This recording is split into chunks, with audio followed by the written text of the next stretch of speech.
Zoom a la noticia con Andrea Bernal. Los bogotanos se preparan para elegir el próximo 27 de octubre al nuevo alcalde de la ciudad para el periodo 2020-2024. La izquierda y la derecha capitalinas le apuestan a las alianzas para llegar a la elección con una candidatura única, mientras surgen opciones de centro que prometen romper la polarización que protagoniza el escenario político del país.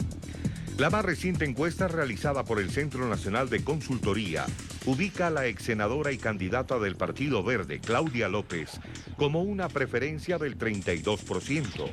Como su rival más cercano aparece el ex senador de Cambio Radical, Carlos Fernando Galán, con una intención de voto de 19%. El tercer lugar lo comparten Miguel Uribe, exfuncionario del gobierno local de turno, y el exalcalde de Bogotá, Luis Eduardo Garzón, con 5%. En el siguiente puesto igualan con 3% de preferencia la exconcejal y candidata del Centro Democrático, Ángela Garzón, y el petrista y aspirante del movimiento MAIS, Holman Morris. A la lista se suman Celio Nieves del Polo Democrático, Jorge Rojas de la Colombia Humana y el exviceministro Luis Ernesto Gómez del movimiento Activistas con 1% de apoyo.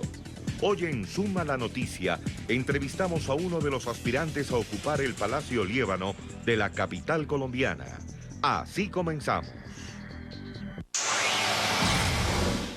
Y de esta manera en Suma la Noticia de NTN 24 empezamos nuestro especial con los candidatos a la alcaldía de Bogotá, por supuesto una de las ciudades más importantes de la región de América Latina.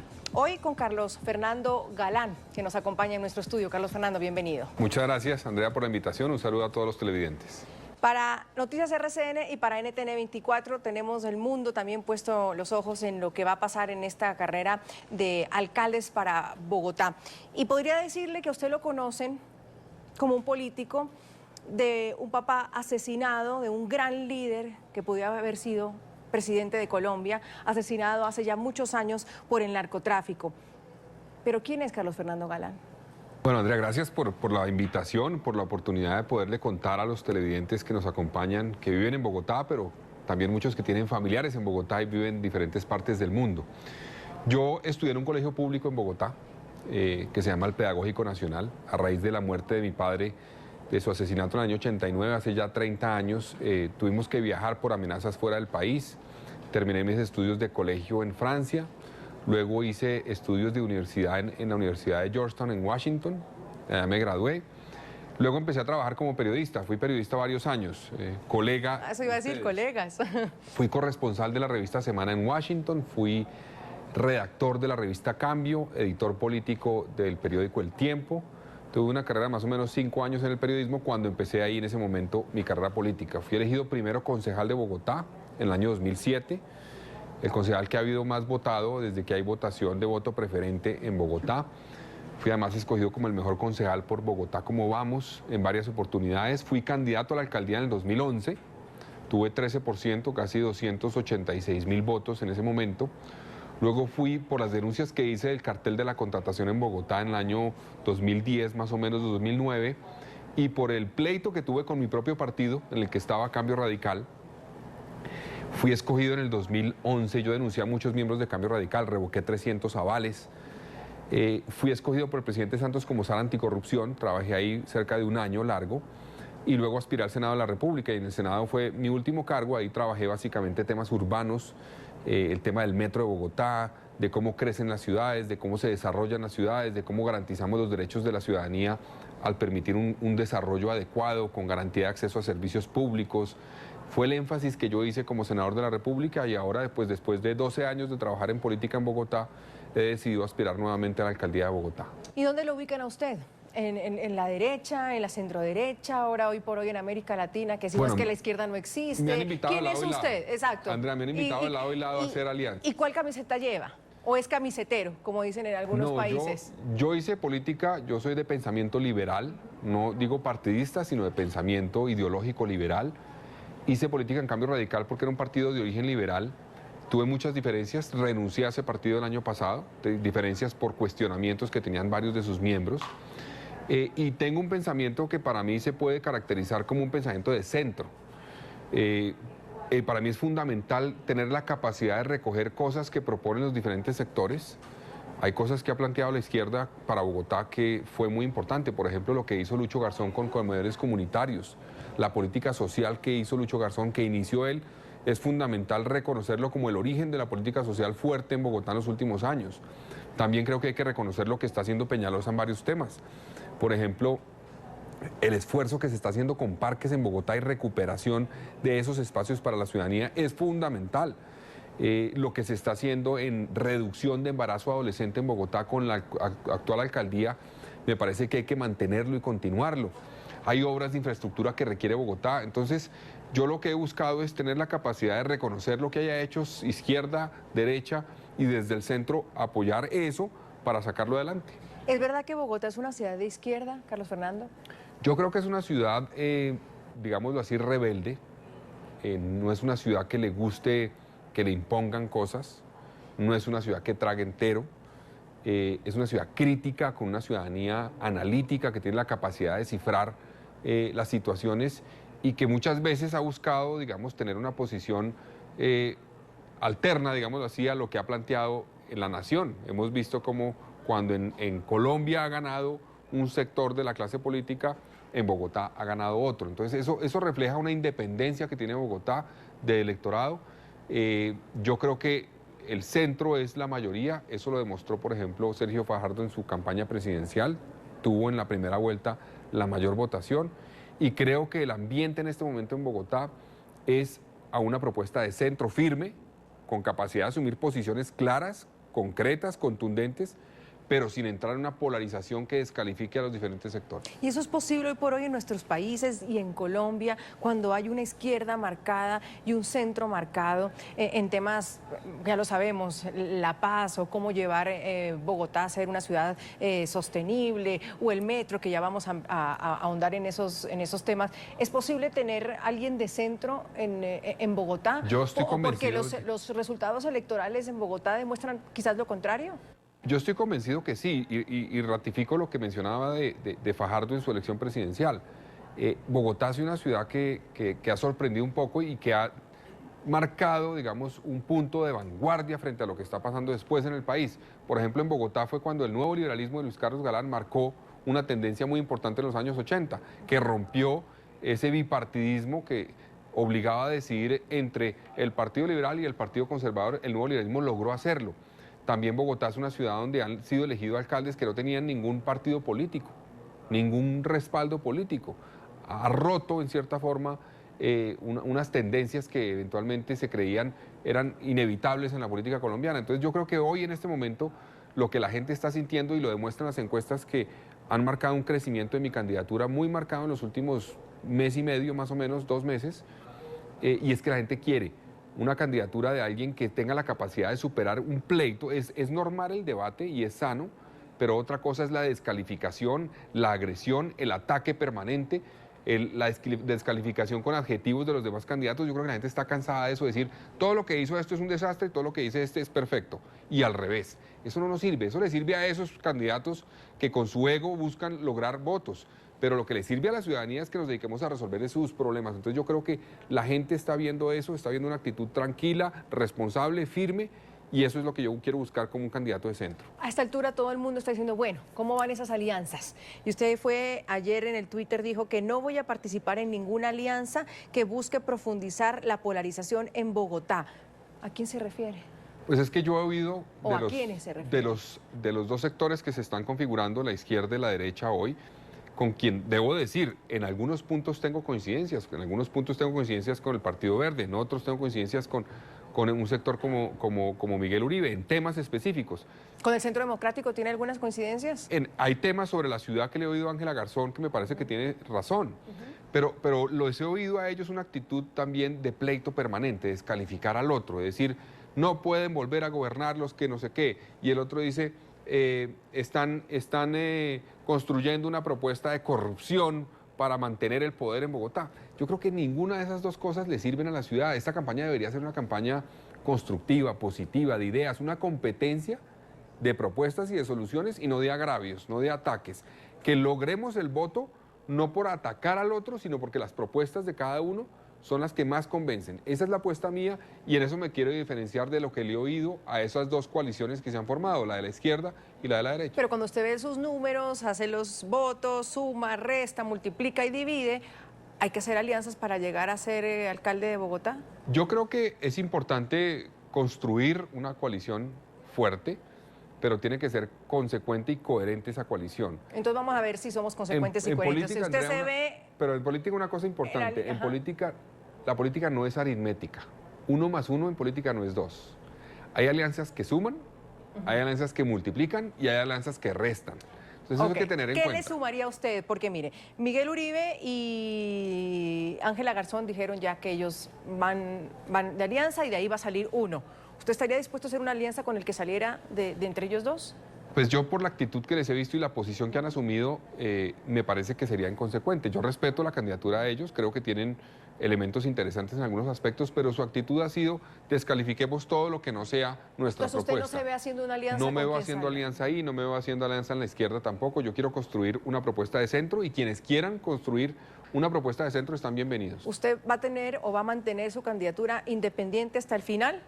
Sí, mi candidatura es independiente por firmas. Yo apelé directamente al ciudadano, estamos recogiendo y ya vamos a terminar la recolección de firmas. Y es una forma también de garantizar que yo no voy a tener jefes políticos, mis jefes van a ser los ciudadanos. Aunque usted no le diga un que usted partido, representa no un líder. la clase política de Colombia.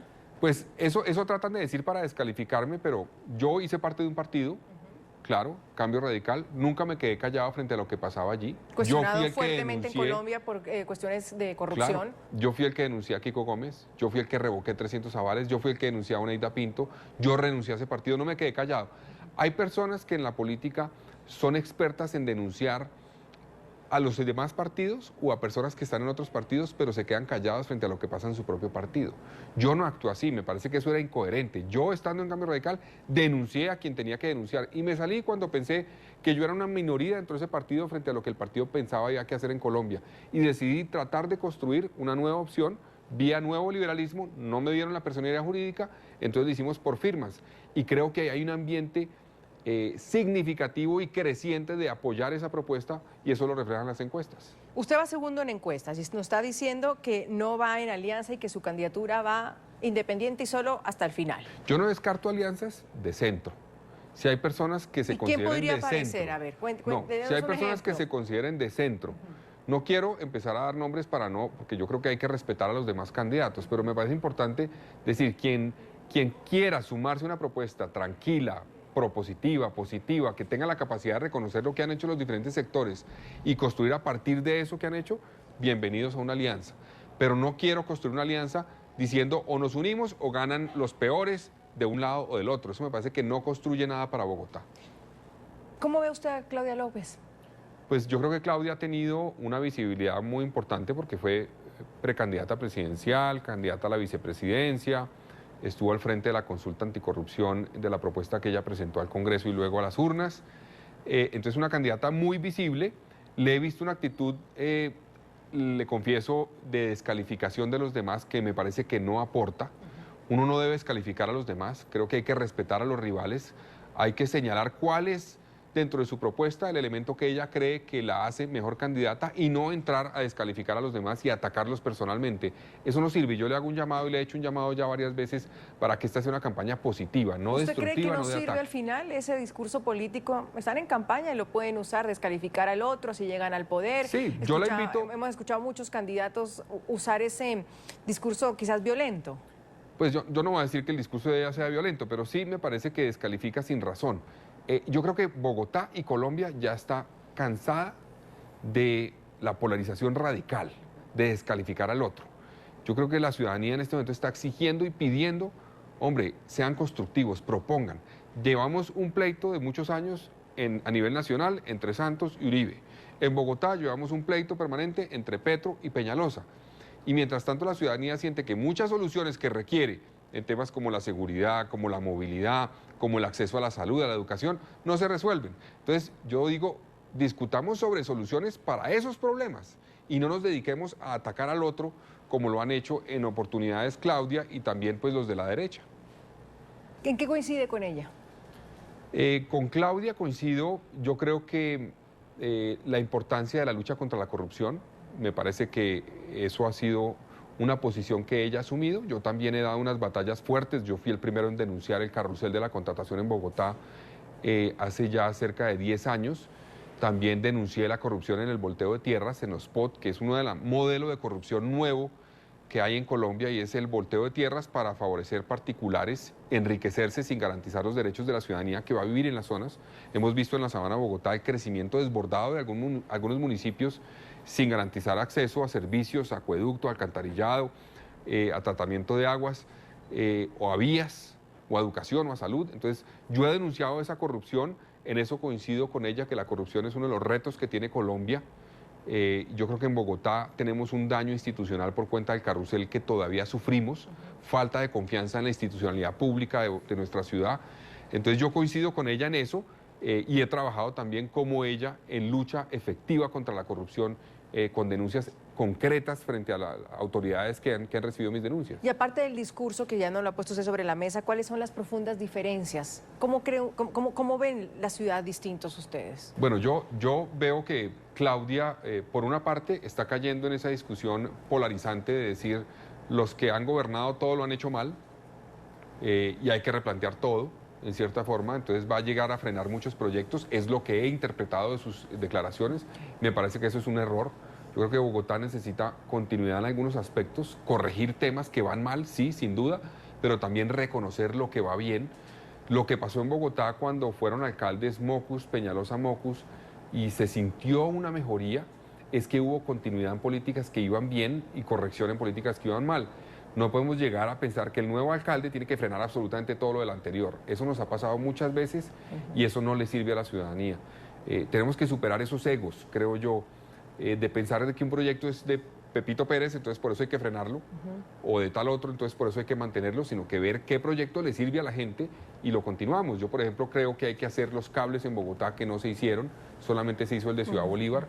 Creo que no hay que frenar el metro, creo que hay que mejorar Transmilenio y garantizar que Transmilenio sea un sistema eficiente y que no contamine, que sea un sistema eléctrico. Creo que hay que avanzar, digamos, en un desarrollo urbano que sea acorde con la protección del medio ambiente. Entonces yo creo que lo que va bien de Peñalosa hay que continuarlo y lo que va mal hay que corregirlo y tener la capacidad de hacerlo. Entonces yo veo que Claudia tiene una posición muy radical en contra de todo lo que se ha hecho, y creo que del otro lado ven una posición muy positiva de que todo va bien. Yo creo que hay que buscar un equilibrio, un medio de reconocer qué va mal, corregirlo, qué va bien y continuar. Ya regresamos con Zoom a la noticia.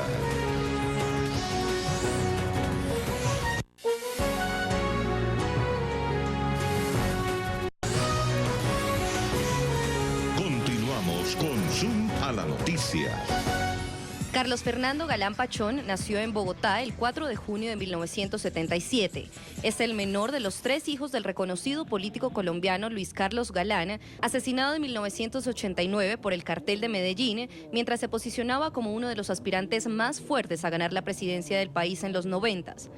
La política ha estado presente en su vida desde niño, pues aunque su padre fue asesinado cuando tenía solo 12 años de edad, alcanzó a recorrer el país junto a él en giras nacionales y actos de campaña, promoviendo el nuevo liberalismo, que en la década de los 80, bajo la batuta de su mentor, surgió como una disidencia del Partido Liberal. Inició su carrera universitaria fuera de Colombia, en Estados Unidos, donde estudió Relaciones Internacionales en la Universidad de Georgetown e hizo una especialización en Gobierno, Gerencia y Asuntos Públicos en el Externado de Colombia. Ejerció el periodismo trabajando como corresponsal de la revista Semana y luego trabajó en la Organización de Estados Americanos como asesor de César Gaviria cuando era secretario general. De regreso a Colombia, volvió a las salas de redacción para convertirse en editor político del reconocido diario El Tiempo, donde fue condecorado con premios nacionales por su labor periodística. A principios de 2017, la política nuevamente llegó a su vida por medio del ex vicepresidente Germán Vargas Lleras, quien le propuso ser concejal de Bogotá por el partido Cambio Radical.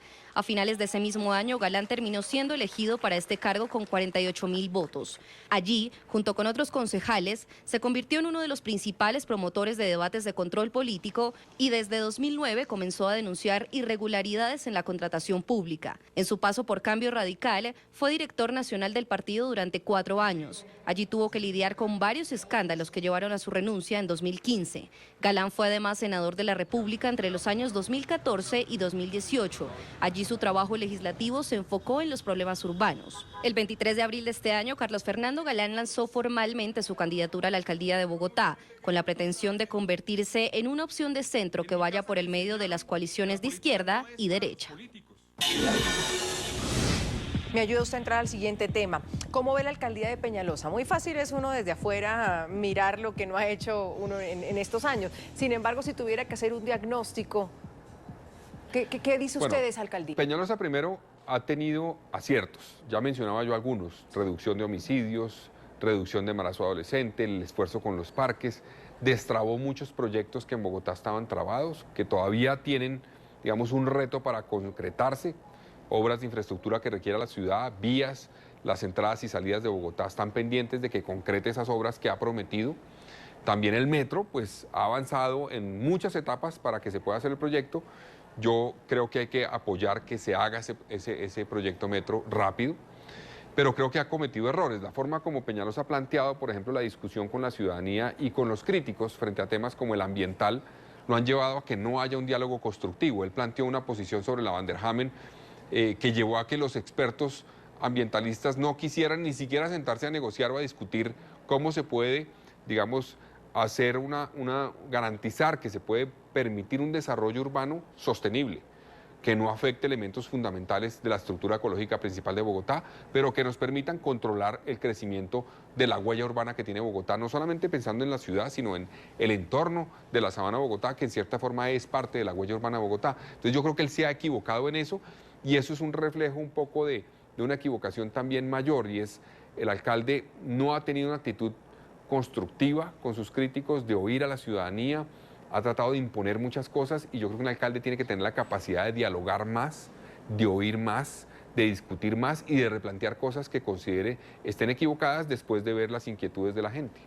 Usted ya menciona algunas obras, por ejemplo, ¿qué va a pasar con el Transmilenio por la séptima en caso de que usted sea Bueno, eso alcalde? está pendiente de definirse por un fallo judicial. ¿Usted sigue en esa Yo vía? estoy de acuerdo con esa obra siempre y cuando sea con buses eléctricos y que el desarrollo de las estaciones de Transmilenio en ese corredor sea acorde con el entorno urbano. Yo no me imagino estaciones tipo las de la Caracas en la séptima. Ese diseño de la Caracas fue un diseño de hace 20 años. Yo creo que hay que replantearlo, hay que hacerlo más moderno, pero sí es fundamental mejorar el transporte público en Bogotá. Eso es fundamental, y parte de eso es la séptima, parte de eso es la 68, es hacer el metro y es hacer la Boyacá también. Tenemos que construir un sistema completo. O sea, ¿usted seguiría con todas esas obras propuestas por el alcalde Peñalosa? Sí, no estoy de acuerdo con una cosa. En el proyecto de POT que él ha presentado al Consejo Territorial de Planeación, que está en estudio en este momento, se plantean 14 troncales nuevas de Transmilenio. Yo creo que hay que hacer algunas nuevas, pero no todo debe ser Transmilenio. Yo creo que hay que apostarle a que haya varias líneas de metro. No las voy a hacer yo como alcalde, porque sería un engaño con la ciudadanía decir que como alcalde va a llegar en 4 años a hacer varias líneas, pero sí creo que hay que pensar que el proyecto de construcción de un sistema integral de transporte en Bogotá incluya varias líneas de metro, ¿Que por lo menos 4. que vayan reemplazando Transmilenio? No necesariamente. Por ejemplo, la de la Caracas debe hacerse, debe terminarse, llevarla hasta el norte, debe hacerse una segunda línea que conecte con esa que vaya al occidente, debe hacerse una por el occidente, pero yo creo que hay que construir un sistema multimodal de varios modos, de metro en los corredores de más demanda, Transmilenio en los siguientes corredores, y un sistema integrado de transporte público, SITP, buses azules, que sí funcione, que tenga buenas frecuencias, buenas rutas, buses eléctricos, cables que se conecten con el sistema, también los trenes a la región, hay que concretarlos. Es el sistema completo que nos va a solucionar el problema de movilidad. No es una línea de metro, no es 14 líneas de Transmilenio, es un sistema combinado, que combine dependiendo de la demanda y de la zona. Algunos dicen que el metro por arriba no, y entonces eso sería como empezar de nuevo. ¿Metro por arriba o por abajo? El metro elevado es el que está listo para ser contratado. ¿Y usted va por esa vía? Yo creo que si lo aplazamos, perdemos varios años y perdemos eventualmente los recursos que están garantizados. Entonces yo ¿Pero porque acompaño. ya está o porque le convence del todo? No, yo creo que tiene elementos que garantizan. Por ejemplo, es menos riesgoso en términos de imprevistos para Bogotá. Los suelos de Bogotá son complejos. Se podría hacer un metro subterráneo con muchos mayores riesgos para la ciudad en costos.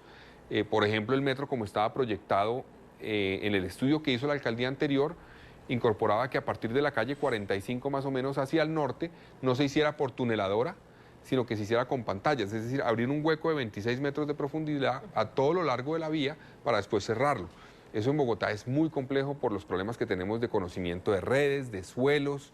Entonces yo creo que para que Bogotá arranque su red de metros, lo ideal es que se haga este proyecto, que es el que tiene menos riesgos, según han hecho en el estudio, y luego se piensa en una segunda línea y tercera que podría ser subterránea. ¿Qué futuro tiene la Reserva Van der Hamer con usted, si llega Bueno, a ser alcalde? yo creo que hay que hacer la realidad, la Reserva Van der Hamer. La Reserva es un proyecto, en cierta forma, tiene elementos clave que hay que proteger, pero también son muchos predios que hoy son privados, que pueden volverse públicos si se hace un esfuerzo económico importante por parte de la ciudad. Entonces yo quiero trabajar en eso, en que ese proyecto original de hacer una conectividad de cerros orientales con elementos fundamentales como humedales que hay en esa zona de Bogotá y el río Bogotá, se logre, se haga realidad, porque hoy es un proyecto, y eso creo que no va en contravía de hacer unos diseños aprobados por la autoridad ambiental que permitan que vías fundamentales de Bogotá, como la Boyacá, como la Aló,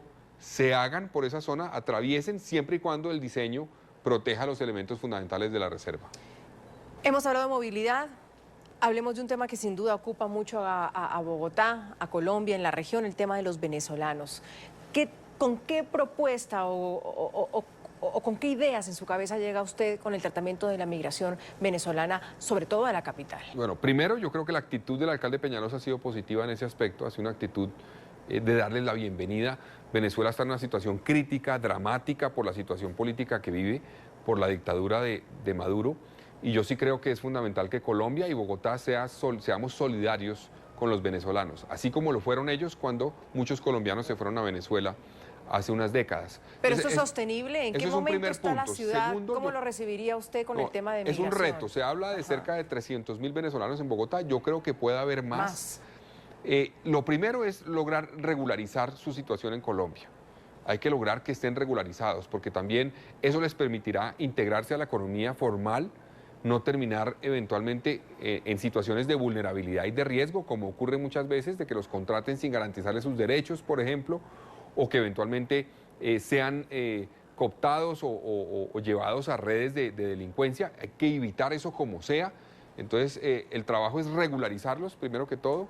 Yo creo que hay que buscar apoyo de la nación, porque sí es fundamental tener más recursos para que el distrito pueda garantizarle los derechos a esa población, sin que eso vaya en desmedro de garantizar los derechos de los bogotanos y los colombianos que están acá. Pero Bogotá tiene una particularidad, Andrea, y es que Bogotá es una ciudad que tiene un ADN de migrantes. De acuerdo. Aquí han llegado personas de todas partes de Colombia y han logrado hacer su vida y han enriquecido esta ciudad. Esta ciudad, parte de la riqueza que tiene y del potencial que tiene es por la riqueza de la población que tiene.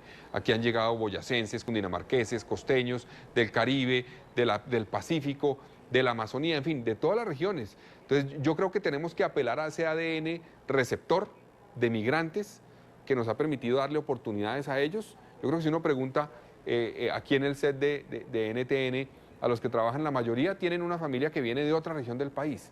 Entonces, apelemos a eso para ser receptores de los hermanos venezolanos, para integrarlos a la economía, pero eso requiere apoyo de la nación e inclusive de organismos multilaterales. Yo creo que el apoyo internacional, porque esa es tal vez la migración más grave que está ocurriendo en el mundo en este momento, sumada hoy a otras del Medio Oriente, entonces tenemos que buscar apoyo internacional. Pero eso se puede caer en palabras, Carlos Fernando, cuando uno dice, bueno, es que hay que recibir, hay que abrir las puertas. En la práctica, una ciudad como Bogotá, que recibe a gente de otras regiones, de otros países además, ¿qué tan viable es realmente que pueda seguir abriendo sus puertas? Porque empiezan los cuestionamientos de seguridad, de mendicidad, de los mismos colombianos diciendo, y yo no tengo trabajo, y yo tampoco tengo salud. Sí. Entonces, en la práctica, ¿qué tanto aguanta una ciudad como Bogotá, una migración como esta? No, es un reto inmenso, no vamos a decir que no. Y hay que reconocer que la actual administración logró reducir el índice de pobreza multidimensional, a pesar de estar en una situación de recepción de migrantes de la envergadura que es el caso de los venezolanos. Entonces, hasta ahora hemos logrado, digamos, recibirlos sin tener una situación grave. Hay retos importantes. Yo creo que el tema de la seguridad no hay que estigmatizarlos tampoco. Yo hablaba con las cifras, con las personas que tienen las cifras oficiales, y el índice, digamos, no es representativo. Uno no puede decir los venezolanos son los que están actuando. Es que han aumentado la inseguridad en la capital. No, por cuenta de los venezolanos. Hay un problema de inseguridad en general en Bogotá. Y hay un tema de hurtos a personas grave que ha subido que ha llevado a que en Bogotá el año pasado hubo 104.000 hurtos a personas denunciados, lo cual realmente la cifra real puede llevar a más de 300.000.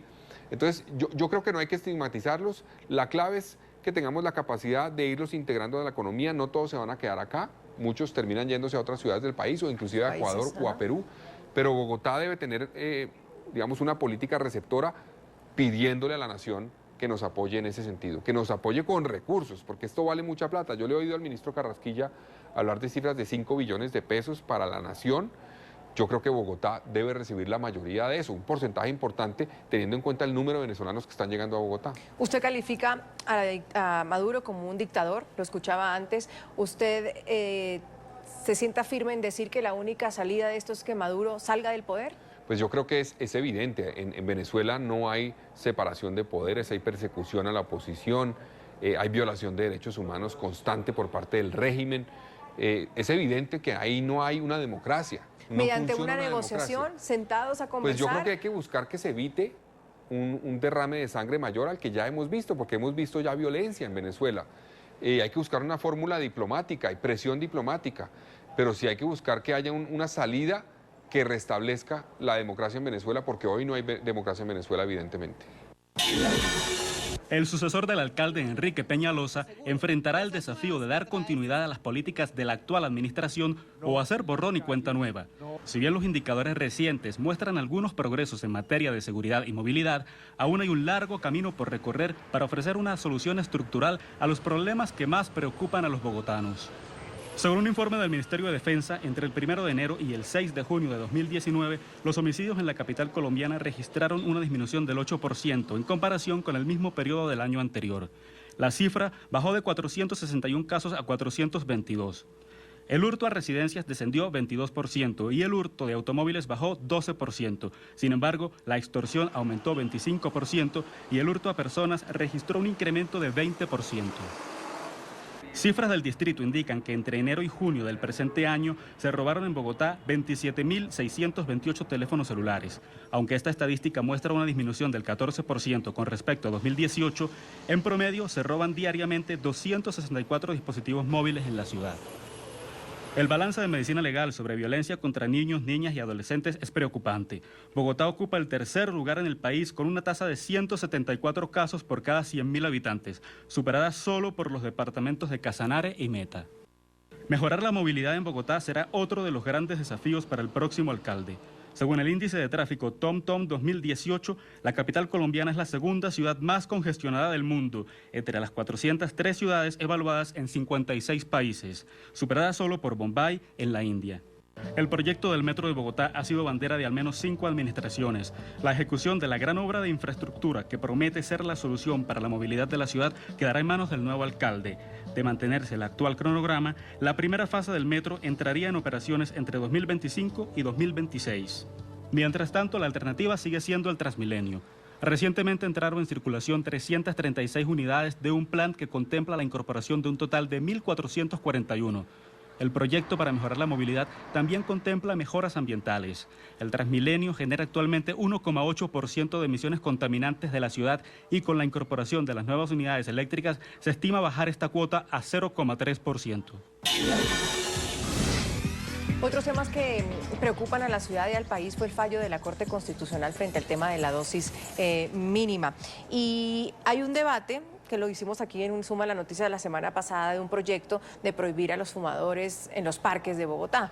Entonces uno decía, bueno, eso no es incoherente mientras la gente sí tiene y puede tener acceso a tomar o a su dosis mínima en los espacios públicos en Bogotá, en la capital.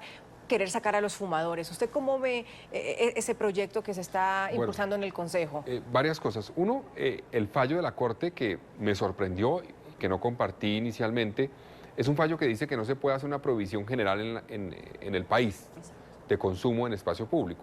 Yo no comparto esa visión, pero el fallo abre una puerta, al parecer, y es que le da la autoridad o la potestad a las autoridades locales de hacer restricciones específicas.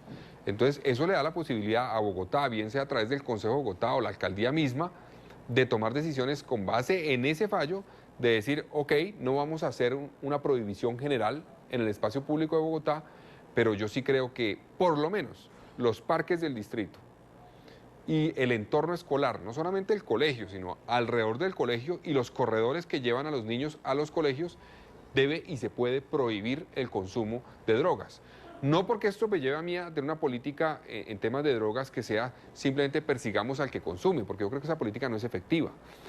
Sino que al generar la posibilidad de que haya consumo en esos espacios públicos, le estamos abonando el terreno a los jíbaros, a los vendedores de droga, para que puedan eventualmente llegar a los jóvenes, a los niños más fácil. Entonces, es simplemente una estrategia, creo yo, que debe ser más inteligente, de buscar hacer un tratamiento a las personas que son adictas. ¿Pero no se iría en contra del fallo, Carlos Fernando? Yo creo que no, porque el fallo dice no se puede hacer una prohibición general. Pero dice que las autoridades locales pueden hacer restricciones específicas. Entonces, específicas es que colegios y sus entornos y parques. Y eso creo que es un avance en la protección a los jóvenes y a los niños para que puedan estar en un ambiente sano, y también es un obstáculo a los delincuentes que buscan venderle droga a los niños. ¿Droga, alcohol y tabaco? Sí, sí, yo creo que sí. Yo creo que hay que buscar que no se le pueda vender droga a menores de edad, ni alcohol, ni tabaco. O sea, yo creo que eso sí hay que garantizar que eso no sucede en esos entornos y en general, digamos, pero la clave está atacar esos entornos donde tenemos que buscar que sean entornos sanos y seguros para los jóvenes. Y decirle a esa gente, en este parque no se puede fumar, en ese parque no se puede beber, y sacarlos del parque. Pues hay que buscar fórmulas, digámoslo así, que no afecten a las personas que están usando el parque. Es que yo sí me pongo a pensar, yo tengo una niña de 5 años que le gusta ir a los parques de Bogotá. Y entonces uno dice, ¿cómo hace uno con un niño de 5 años o una niña y que al lado estén fumando marihuana o consumiendo droga o consumiendo alcohol? O sea, eso no me parece que sea un entorno para ese tipo de consumos. Me parece que hay que proteger esos espacios para que sean de las familias y de los niños. Ya regresamos con Zona la Noticia. A la noticia. Esto también fue criticado por el mismo gobierno del presidente Duque, y de ahí sale y lo meto en política colombiana a decir que el gobierno del presidente Duque pues no ha tenido como un eje de gobierno. Nos acordamos, no sé, quizás en el de Álvaro Uribe el tema de seguridad, en el del presidente Santos el tema de la paz, y algunos dicen que el presidente Duque está como solo, sin una vía. ¿Usted cómo ve el gobierno del presidente Duque? Pues ¿Lo ve gobernando solo? Tiene dificultades, sin lugar a dudas, ha tenido dificultades para sacar adelante sus proyectos, y creo que ha tenido dificultades para mencionar lo que Andrea decía, y es una prioridad clara para el país. Yo creo que... ¿Cuál es? ¿Usted la ve? No, yo creo que él ha planteado temas que son importantes e interesantes. Él ha planteado el tema, por ejemplo, de oportunidades, ha planteado el tema de la economía naranja, que es una oportunidad para Bogotá en particular, por ejemplo, porque Bogotá tiene un potencial grandísimo en industrias creativas, pero creo que la ciudadanía todavía no entiende cuál es la apuesta fundamental de su gobierno. Y yo la verdad pensé que íbamos a pasar la página con el tema del conflicto y a mirar hacia adelante. Yo creo que eso era fundamental. Yo en el tema del acuerdo de paz, yo apoyé el acuerdo de paz, pero dije e insistí en el Congreso que había que garantizar que aquel que incumpliera perdiera todos los beneficios, y que aquel que cumpliera con el acuerdo de paz tuviera todas las garantías. Entonces yo, por ejemplo, no conozco, digamos, los detalles de las pruebas del caso Santrich, pero yo creo que si una persona, como al parecer ocurrió en el caso Santrich, incumplió lo del acuerdo, pues debe perder los beneficios. Y debe estar claro. Y eso es lo que nos va a garantizar que el acuerdo de paz es respetado y tiene legitimidad.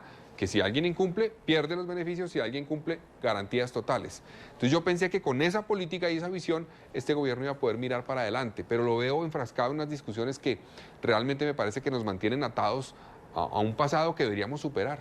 Pero el gobierno dice que se pueden reformar y que todavía se puede hacer cosas mejores en términos, por ejemplo, de la Justicia Especial para la Paz. Hay un referéndum de víctimas que sale a decir que hay que terminar con la JEP y una sola corte, y el gobierno dice, nosotros no queremos hacer trizas del proceso de paz, pero hay cosas que se pueden mejorar. ¿Usted ve que este gobierno todavía se empeña en acabar con ese proceso de paz, en decir no ha servido para nada? Yo no sé si acabarlo, pero yo sí creo que es un error estratégico para el país quedarse enfrascado en esas discusiones. Hace un ¿Usted mes, cree que el presidente Duque debería pasar la página? hace Y un decir, mes, sí. Yo hace un hagamos mes con lo estuve que hay.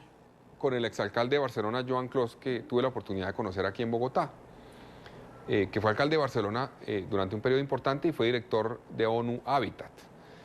Y fue muy interesante cuando me preguntó por la situación del país y le dije la discusión que había en ese momento, además sobre las objeciones de la JEP y lo que estaba pasando. Y él mismo me dijo, ustedes no pueden perder una oportunidad de pasar la página de ese conflicto, tienen que pasar la página. Y hay un potencial inmenso que tiene Colombia a nivel internacional y en particular Bogotá, porque las regiones hoy día en el mundo las que compiten casi que no son los países, sino las ciudades y las regiones. Entonces él me dijo, Bogotá tiene un potencial inmenso a nivel internacional, no se queden enfrascados en discusiones, superen eso. Claro que un acuerdo de paz tiene problemas, claro que hay cosas que a uno no le gustan, pero también hay un potencial y unas oportunidades que se generan si superamos esos conflictos que son fundamentales para el país. Entonces yo planteé eso y como candidato a la alcaldía y alcalde buscaré que Bogotá desarrolle ese potencial que tiene y no se quede enfrascada en eso. Garanticemos los derechos de las personas que fueron víctimas del conflicto, que fueron digamos, atacados por estos actores armados.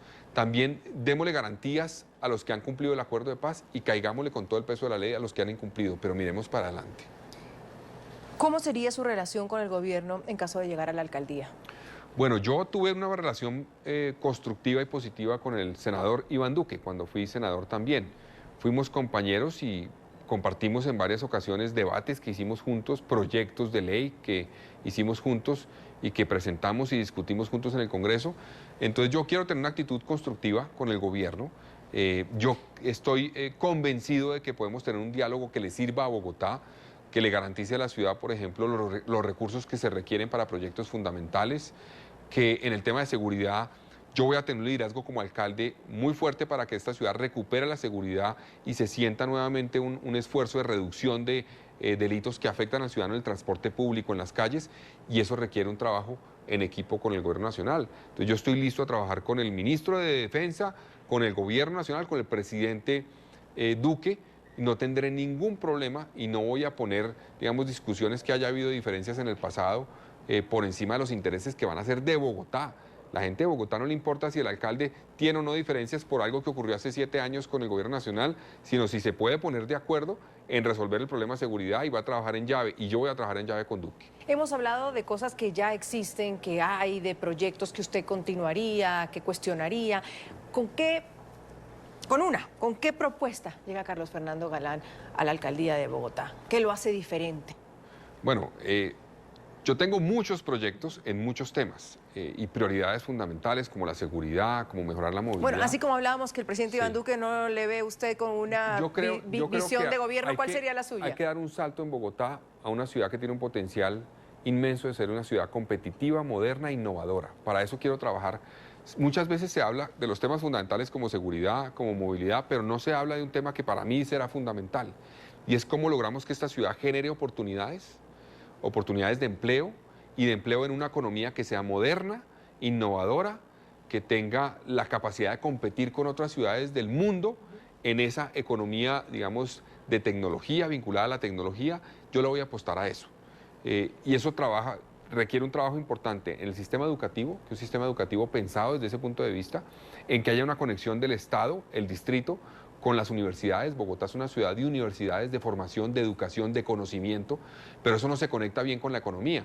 El Estado es el que tiene que jugar un rol articulador, entonces yo le quiero apostar a eso para generarle oportunidades a la gente, porque el objetivo mío es que el distrito, el gobierno distrital, siempre en todas sus políticas piense en la gente, no en si es una apuesta de Pepito, de Juan, si es el alcalde, si es el gobernador, si es el presidente que propuso eso, sino si le sirve realmente a la gente. Entonces yo quiero trabajar por eso, y la diferenciación para mí pues va a ser en el tono, en construir con todos, pero también una apuesta porque esta sea una ciudad competitiva y de oportunidades para la gente. Temas de sostenibilidad, me quedan muy pocos minutos. Cuando hablamos de calidad del aire, el alcalde actual habló de un pico y placa unos fines de semana porque la calidad del aire estaba preocupante en la ciudad de Bogotá. ¿Qué plantea usted frente a eso? Porque eso es algo que se les viene a todas las ciudades encima y hay unos que van pues más a la vanguardia que Bogotá, que apenas está como empezando a decir, hay problemas, ¿qué vamos a hacer? Bueno, Bogotá tiene que, primero, resolver el problema del Transmilenio y en eso se está avanzando ya. Pero tenemos que garantizar, y mi propuesta es que si yo soy alcalde, las nuevas troncales de Transmilenio que se hagan serán eléctricas y los buses del SITP nuevos que se contraten en mi gobierno serán eléctricos. Busquemos que avanzar en una movilidad eléctrica. Segundo, yo me he propuesto sembrar 1 millón de árboles como alcalde de Bogotá en el próximo periodo. Eso incluye sembrar árboles en la reserva Van der Hamen, en los corredores, digamos, hídricos que tiene Bogotá, en los ríos y también en los cerros orientales, y hacer un esfuerzo adicional en algunos corredores verdes que podemos hacer en vías. Hay muchas vías de Bogotá que tienen volardos para impedir que se suban los carros al andén. Podríamos más bien sembrar árboles para generar un corredor ambiental que cumpla la función de impedir que la gente se suba con el carro al andén, pero también mejorar mucho la calidad del aire. Un árbol, en promedio, depende de la especie, puede llegar a capturar cerca de 1 tonelada de CO2 en 40 años de vida. Entonces, mejorando el arbolado urbano en Bogotá, podemos mejorar la calidad del aire. Pero hay que hacer otro esfuerzo, que eso es con la nación, y es lo que tiene que ver con los vehículos de carga, que son los que más contaminan realmente. Volquetas y carga son responsables de un 40% de las emisiones móviles en Bogotá. Entonces, eso ya depende más de cómo logramos con la nación renovar flota, chatarrizar vehículos que no deberían estar transitando y generar incentivos para que entren vehículos nuevos que contaminen muchísimo menos. Está Bogotá atrasado en temas de movilidad, pero me refiero en aplicaciones al tema, por ejemplo, de Uber, Cabify, que siguen siendo ilegal y que en otros países ha ayudado más bien al tema de la movilidad. Sí. ¿Qué haría usted? ¿Cómo va a llegar usted a proponer eso o a lidiar con eso que existe en Bogotá, pero sigue siendo ilegal? He hablado con muchos taxistas y usuarios de Uber, por ejemplo. ¿Usted está de acuerdo con ese tipo de aplicaciones? Hay un desequilibrio, Andrea, hay un desequilibrio porque es que el taxi tiene que, primero, unas reglas que el del Uber no tiene que cumplir. Tiene que pagar el cupo, tiene unos seguros que garantizar, tiene una serie de cosas que generan un desequilibrio. Entonces yo lo que creo es que es un error luchar con las plataformas, lo que hay que hacer es reglamentarlas. Y una fórmula que puede llevarnos a construir una propuesta integral para la movilidad que los incluya a los dos, es una fórmula que han utilizado en países como México, en Francia lo estaban contemplando, y es que se cree primero unas reglas para esos vehículos que utilizan las plataformas, pero también un fondo de compensación para los taxistas, porque los taxistas pagaron un cupo que puede llegar a más de 100 millones de pesos en Bogotá. Pero no lo ven como dos cosas diferentes, Carlos Fernando. Una cosa es el taxismo y otra cosa es una aplicación donde nadie es dueño de un carro. No se ha tratado o la visión no ha llegado a entender que resultan siendo dos cosas distintas. Lo que pasa es que es un servicio público individual el que prestan los taxistas y en cierta forma es lo mismo lo que termina siendo Uber o las otras aplicaciones. Didi que va a entrar a Bogotá. Entonces, termina siendo un servicio similar, es un transporte individual en un vehículo. Entonces, la ley en Colombia dice que para poderlo hacer se requiere unas reglas, cumplir unas reglas que garanticen la seguridad del pasajero, que garanticen una serie de cosas, digamos, con la ciudad. Entonces, eso lo cumplen los taxistas, los otros no. Entonces, yo entiendo que hay unas críticas al servicio de sectores de los taxis que han llevado a que sea muy atractivo el Uber, ¿no? Pero yo sí creo que hay que buscar una reglamentación que permita que exista Uber, que funcione Uber, pero que también sea con unas reglas que no lleven a hacer un desequilibrio en el sector del transporte público individual. Ya regresamos con Zoom a la noticia. Continuamos con Zoom a la noticia. Finalizo con esto. Hay quienes dicen que Claudia López no tiene con qué pelear la alcaldía, es decir, que se va sola, que ella va a barrer en la alcaldía para Bogotá. ¿Usted por qué cree que sí le puede hacer esa pelea? Pues yo creo que primero la gente no quiere un discurso que polarice, agresivo, como el que he oído en el sector que ella está liderando. La gente quiere un discurso más constructivo y las encuestas lo están reflejando.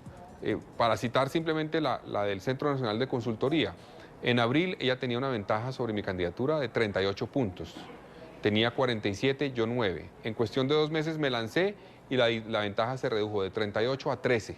Ella está en 32 y en 19. Dicen que lo importante en las encuestas son las tendencias, entonces yo creo que eso refleja que la competencia no va a ser fácil.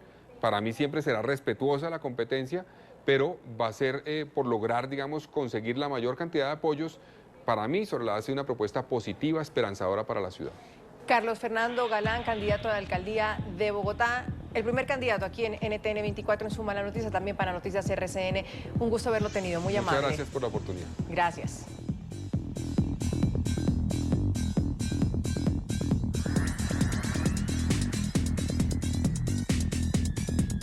En las tardes.